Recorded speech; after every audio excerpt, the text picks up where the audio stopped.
नमस्कार, मैं हूं संतोष। सिटी न्यूज़ वैन रीवा की सांध्यकालीन समाचार सेवा में आपका स्वागत है। पेश हैं आज की मुख्य खबरें। जिले में लगेगा ऑक्सीजन प्लांट। कोरोना से निपटने के लिए की जाएगी ऑक्सीजन युक्त 1000 आपात बेडों की व्यवस्था। पूर्व मंत्री एवं कलेक्टर ने किया निरीक्षण। पत्नी के साथ दुष्कर्म का प्रयास कर पति को उतारा मौत के घाट। आग से जली बलात्कार पीड़िता की हालत गंभीर, परिजनों ने आरोपी पर जताया संदेह। खबरें अब विस्तार से। पूरे प्रदेश सहित रीवा जिले में भी कोरोना का कहर जारी। 349 नए संक्रमित मरीज मिले। एक्टिव मरीजों का आंकड़ा पहुंचा 2000 के करीब। हम आपको बता दें कि रीवा जिले में भी कोरोना की दूसरी लहर का कहर बढ़ता जा रहा है। इसके चलते प्रशासन ने भी लॉकडाउन का पालन सख्ती से कराने हेतु कमर कस ली है। आपको बता दें कि विगत 3 दिनों में ही 1000 से अधिक संक्रमित मामले आए हैं, जिसके बाद प्रशासन एवं स्वास्थ्य विभाग के माथे पर चिंता की लकीरें स्पष्ट देखी जा रही हैं, जिसके कारण सख्ती के बाद मुख्य बाजारों में कुछ भीड़ घटी है, लेकिन अभी भी लापरवाह लोगों के द्वारा गली मोहल्लों में मजमा लगाकर संक्रमण को न्योता दिया जा रहा है। वहीं प्रदेश के मुख्यमंत्री शिवराज सिंह चौहान ने प्रदेश की जनता को संबोधित करते हुए कहा कि यदि यही हाल रहा तो पाबंदियों को 30 अप्रैल तक बढ़ाया जा सकता है। प्रदेश के मुखिया ने जनता से अपील करते हुए ये भी कहा कि अपने अपने घरों में रहें। कफन से छोटा है मास्क, जिसे जिम्मेवारी के साथ पहने तथा अपना टेस्ट जरूर कराएं। कोरोना के संबंध में मुख्यमंत्री शिवराज सिंह के द्वारा प्राप्त निर्देशों के अनुसार पूर्व मंत्री एवं रीवा विधायक राजेंद्र शुक्ला एवं collector doctor Ilaiya Raja T द्वारा पुलिस प्रशिक्षण शाला एवं गर्ल्स डिग्री कॉलेज एवं अन्य स्थानों का निरीक्षण किया गया। इस संबंध में आने वाली किसी भी स्थिति से निपटने के लिए 1000 नए बेडों की आपात व्यवस्था हेतु जिन स्थानों में गुंजाइश होगी वहां ऑक्सीजन युक्त बेड निर्मित किए जाएंगे।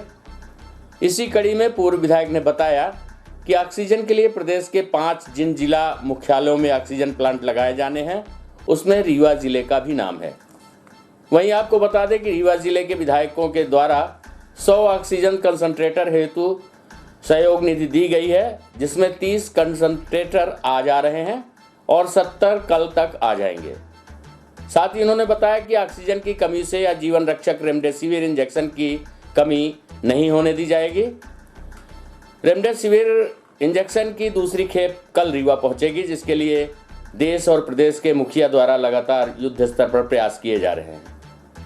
इस दौरान एसपी पीटीएस श्री शर्मा, नगर निगम आयुक्त मृणाल मीणा, एडीएम इला तिवारी सहित अन्य संबंधित अधिकारीगण सम्मिलित रहे।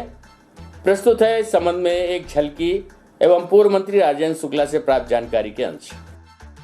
निरीक्षण किया गया आपके द्वारा, क्या क्या चीज़ें देखने को मिली? मुख्यमंत्री जी का ऐसा निर्देश हुआ है कि रीवा में जो प्रकार का मरीजों की संख्या बढ़ रही है, तो 1000 बेड के ऑक्सीजन से युक्त 1000 बेड नए क्रिएट किए जाएं, जिससे कि आने वाली किसी भी आपात स्थिति को हैंडल किया जा सके।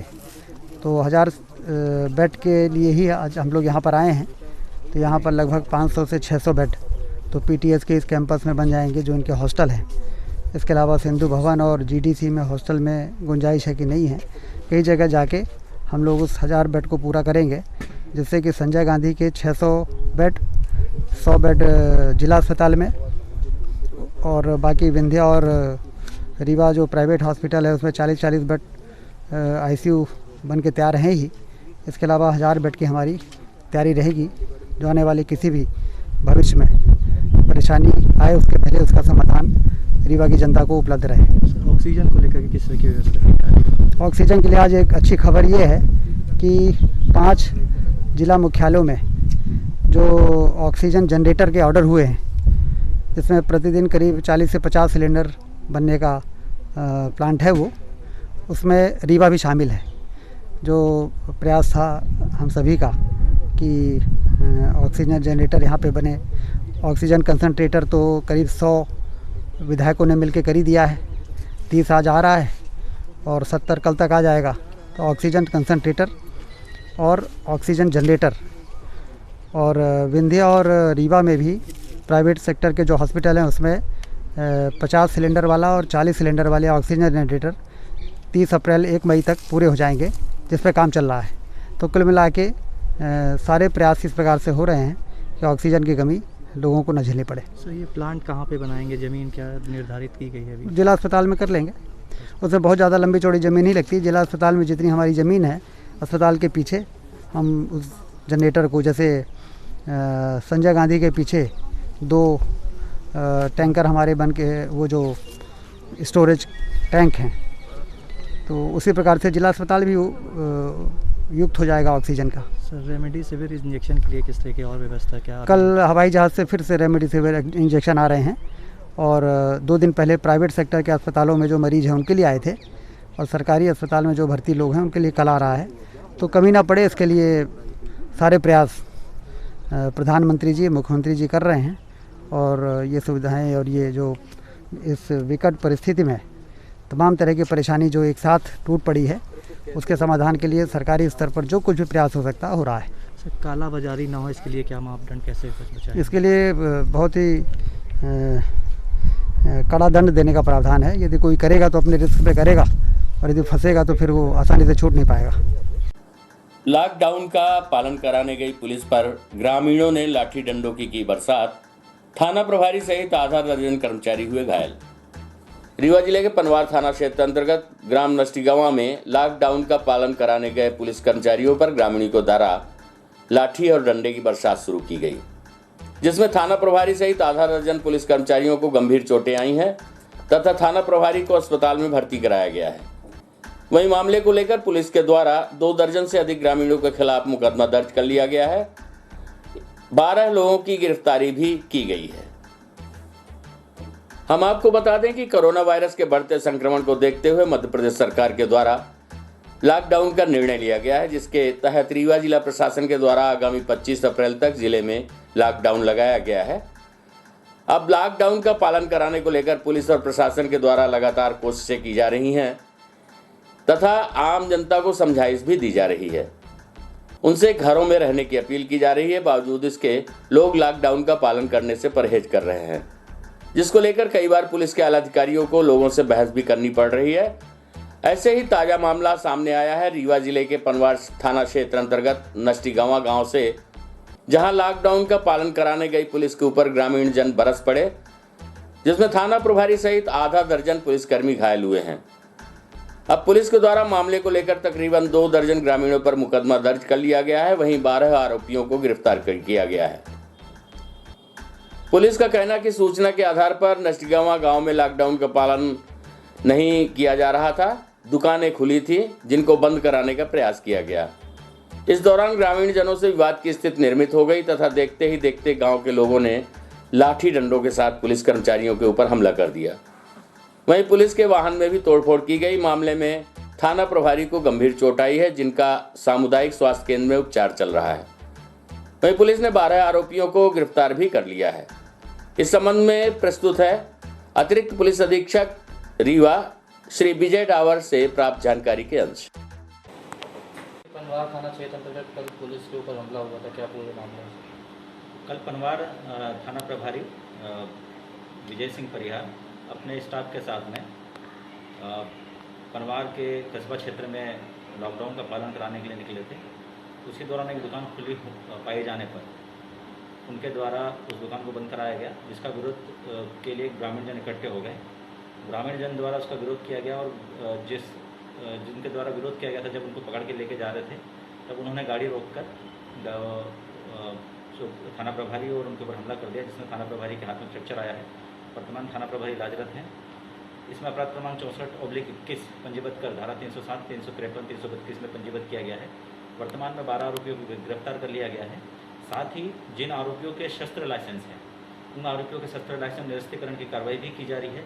और ऐसे व्यक्ति जिनके द्वारा वहाँ मदद नहीं की गई या जो आरोपियों के रिश्तेदार थे, जिन्होंने पूरे घटनाक्रम को देखने के बाद भी पुलिस प्रशासन की मदद नहीं की गई या उनके ऊपर अटैक किया गया, ऐसे व्यक्तियों को चिन्हित कर उनके भी शस्त्र लाइसेंस निरस्तीकरण की कार्रवाई इसमें की जा रही है। सर अभी थाना प्रभारी की स्थिति कैसी है?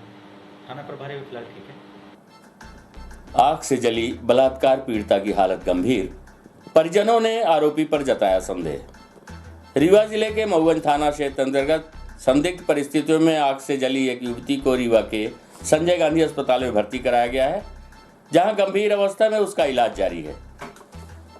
वहीं मामले में परिजनों ने 3 वर्ष पूर्व युवती के साथ दुष्कर्म करने वाले आरोपी पर आगजनी की घटना को अंजाम देने का संदेह जताया है, जिसके बाद पुलिस की टीम ने अपराध पंजीबद्ध करते हुए मामले की जांच शुरू की गई है।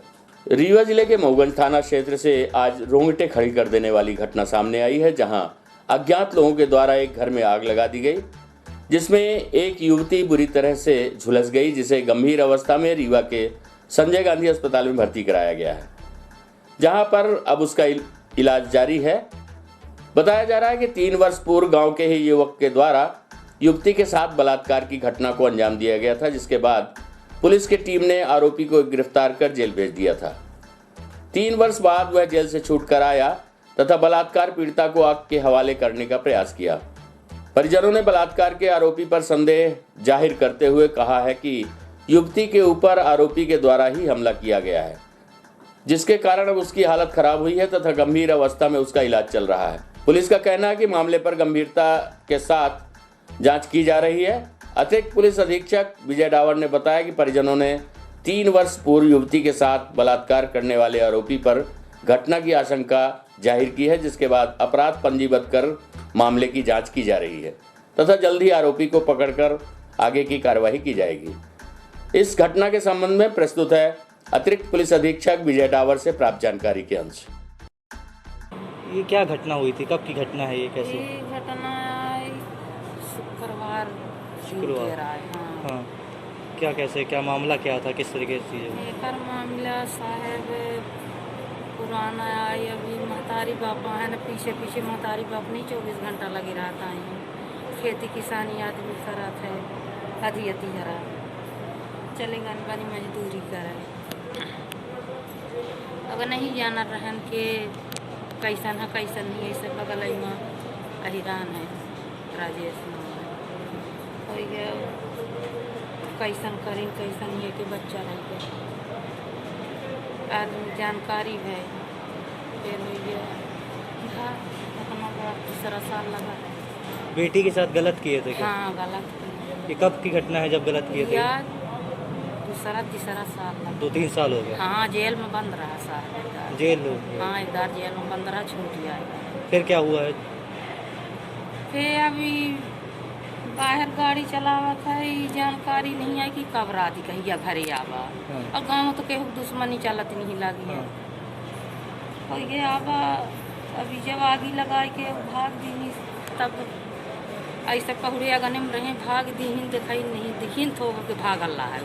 काला काला शर्ट पहरे, उज्जर उज्जर पैंट पहरे है। और सबको वहीं परिजन नहीं तो पकड़ डरते हैं, बिलाई गए। ये कब की घटना है जब ये जलाया है? यह आज शुक्रवार के दिन की आए 3-4 बजे हो रही की। सवेरे 3-4 बजे? हाँ इसके काटा या सबको। छोटी वाली बहनी हुई की रही थी, चली आ निकली आई, टेका घुराई तो जिद्दी हटका दिली, हटका नहीं दी। ये पता नहीं कहाँ डांटा लगा रहा। ये रहने वाला कहाँ का, आरोपी कहाँ का रहता है? ये गांव का है कि बाहर? गाँव ही कह रहा है, बाहर गाड़ी चलावा था, इनको गाँव की स्थिति नहीं आता। अभी ये जेल से कब बाहर आया था? जेल से साहब छूट है, युवा जब नगीले वाला कोरोना रहा है 1 साल पहले लगा हाँ, छूटा था। वाले कोरोना छूट गया। आरोपी पकड़ गया है? अब हाँ मोबाइल पकड़ा रहा है। अभी इस बार पकड़ा अब गया? नहीं पकड़ा है। शिकायत करवाई आपने हाँ थाने में? शिकायत तो की नहीं ये है। कौन से थाना क्षेत्र का मामला है ये? ये मऊगंज। मऊगंज का? हाँ। कौन से गांव के रहने वाले हैं आप लोग? नरैनी पहाड़। नरैनी पहाड़। नरैनी। अब बच्ची की स्थिति कैसी है? बच्ची की स्थिति ये बत्ते से है, कहती एकदम जली है, पूरे ही से ही तक। मिट्टी के तेल से लगाया है? हाँ मट्टी के तेल साहब हमारे पास कहीं लाइट लगी है, मट्टी के तेल नहीं खरीदे रहे, दिखे तार पर मट्टी के तेल चिमनी में डाला रहा है। अभी कहाँ से ले आए के डाल दे रहे हैं। अभी स्थिति कैसी है बच्ची की? स्थिति बच्ची के अब बोलत चालती है, अब यह भर आगे बचा है, पीछे करिया में एकदम करियट पड़ा है, यहाँ से कहीं गंभीर हालत में? हाँ।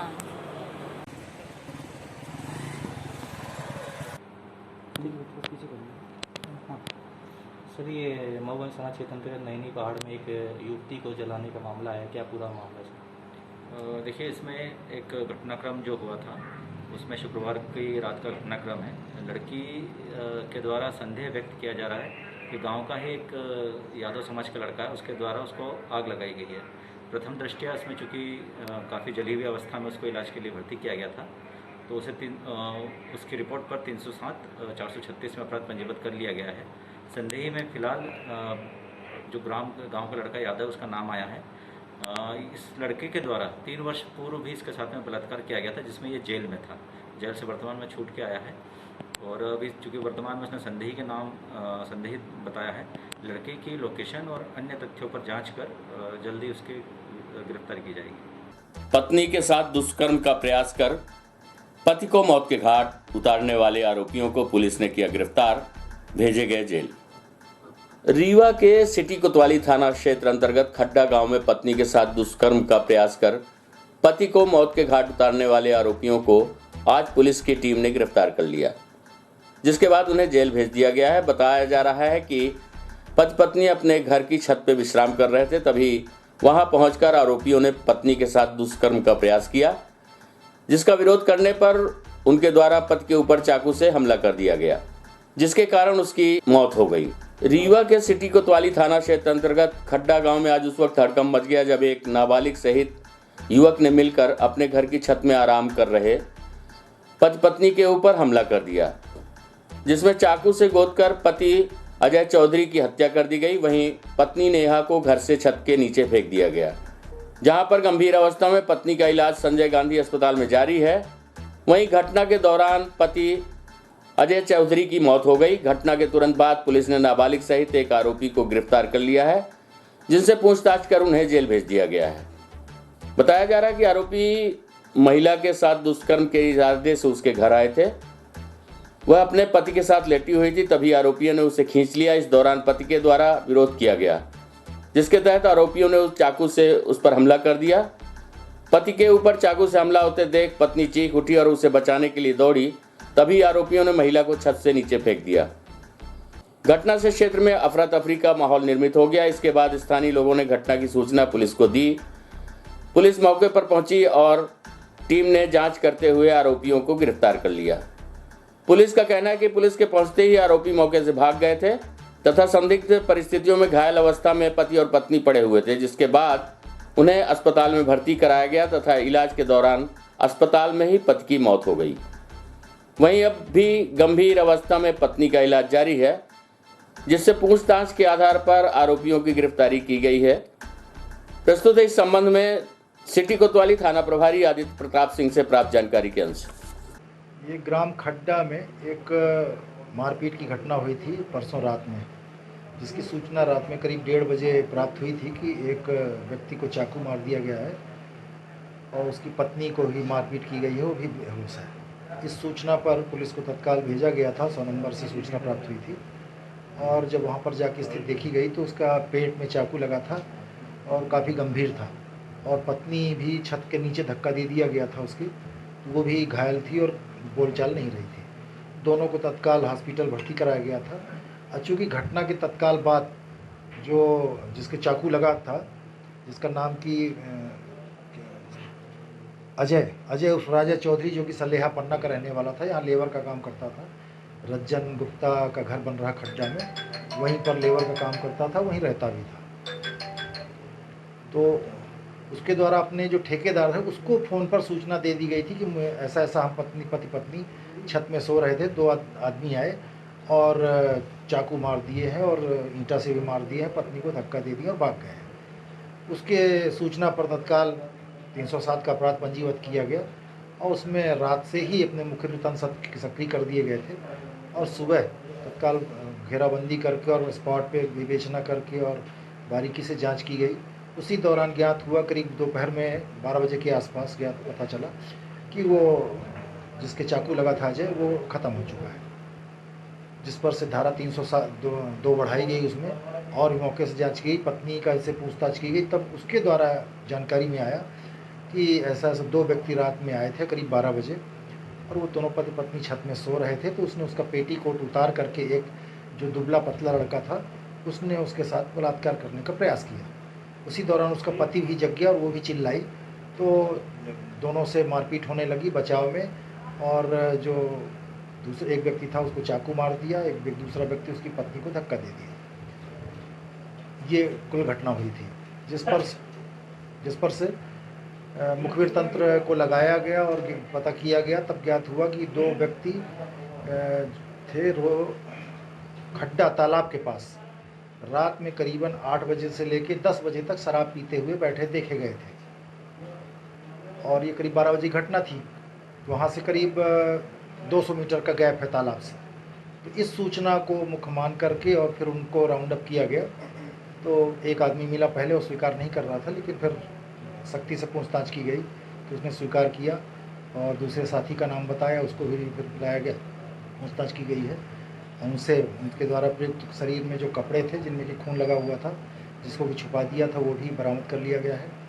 जिसके चाकू से जिससे हत्या की गई थी उसको भी छिपा दिया था, उसको भी बरामद कर लिया गया है। दोनों को, बल्कि जिसने चाकू चलाया है उसको चाकू मारते समय उसके हाथ में भी स्वयं चाकू लग गया है, उसका भी मेडिकल कराया जा रहा है और दोनों को गिरफ्तार किया गया है। इनको न्यायिक अभिरक्षा में भेजा जाएगा। हाँ, एक आरोपी है जो कि नाबालिग है और दूसरा बालिग है। और इसमें रात में ही तत्काल जैसे ही घटना की सूचना मिली थी, वरिष्ठ अधिकारियों को अवगत कराया गया था। उसके बाद श्रीमान पुलिस अधीक्षक महोदय द्वारा सुबह पुनः उनको पूरी हालत से अवगत कराया गया। तो उनके मार्गदर्शन में और निर्देश पर अपराधियों को तत्काल गिरफ्तार करके 10 घंटे के अंदर अज्ञात हत्या का खुलासा कर दिया गया। लॉकडाउन के पालन के लिए भाजपा विधायक का दिखा नया अंदाज, खेतों पर गेहूं की कटाई करते दिखे विधायक। रीवा जिले के चौथर विधानसभा क्षेत्र से भाजपा विधायक श्यामलाल द्विवेदी का आज अलग अंदाज देखने को मिला है, जहां लॉकडाउन का पालन करते हुए विधायक ने अपने खेत में गेहूं की कटाई शुरू की। इससे विधायक के द्वारा लोगों को घरों में रहने का संदेश भी दिया गया। कोरोना वायरस की बढ़ते संक्रमण को देखते हुए प्रदेश के मुख्यमंत्री शिवराज सिंह चौहान के द्वारा लॉकडाउन किए जाने का निर्णय लिया गया है, जिसके तहत रीवा में भी आगामी 25 अप्रैल तक लॉकडाउन किया गया है। मगर लोगों के द्वारा इस लॉकडाउन का पालन नहीं किया जा रहा है तथा बेवजह घूमने के लिए लोग सड़कों पर निकल रहे हैं, जिसके तहत प्रशासन के द्वारा सख्ती भी बरती जा रही है। अब इसी कड़ी में जिले के चौथर विधानसभा क्षेत्र से भाजपा विधायक श्यामलाल द्विवेदी ने लोगों को लॉकडाउन का पालन करने का संदेश देते हुए अपने खेत पर काम करते हुए दिखे, जिसके तहत भाजपा विधायक श्यामलाल द्विवेदी अपने खेतों में गेहूं की कटाई कर रहे थे तथा गेहूं की कटाई करते हुए लोगों से घरों में रहने की अपील भी करते जा रहे थे। दरअसल रीवा जिला में 10 दिनों का लॉकडाउन लगाया गया है, मगर लोग फिर भी घरों से बाहर निकलने से परहेज नहीं कर रहे हैं। ऐसे में विधायक का खेतों में काम करने का ये अलग अंदाज लोगों को आत्मनिर्भर भारत की ओर भी नई दिशा दे रहा है। प्रस्तुत है इस संबंध में चौथर विधायक श्री श्यामलाल द्विवेदी से प्राप्त जानकारी के अनुसार।